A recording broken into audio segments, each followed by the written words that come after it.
meron po akong i-share dito sa shop namin na available po. So, unahin ko po yung this one. So, ang this one po, ito po yung ginagamit namin pag nag-motor show. Maganda ang this one kasi kunting punas mo lang kitintag masyado. Paano gagamitin si base 1? I-shake niyo po muna si base 1 para maganda po yung resulta niya. Kulay blue po dapat daw.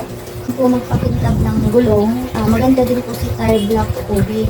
Maganda po siya sa gulong. Magic Gatas. Si Magic Gatas naman, maganda po yung amoy niya. Ang amoy niya ay parang cherry. Tapos, ang loob niya, yung liquid niya ay malapot. Yan, malapot po siya. Sobrang lapot. Gamit ko si Boss B bago lang from Imus Cavite. Magic Gatas. More wax naman ay ginagamit lang siya sa motorcycle at saka sa car. Follow nyo na lang po yung instruction niya dito kung paano gagamitin. Next ay V-coat. Gandahan ni V-coat ay pag nangungupas na yung kulay ng sasakyan ninyo, pwede nyo po itry si V-coat. Babalik po siya sa dati niyang kulay. May kasama na po siyang foam at saka fiber towel po. Ginawa ko lang po to para lang po sa motor shop po namin para alam po ng tao na meron po kami binibenta na ganitong product. Sa po namin, dito lang po sa Kimbao. AJ Motor Shop.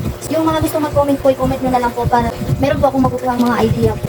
Dagdag kaalaman po na din po yun as a owner.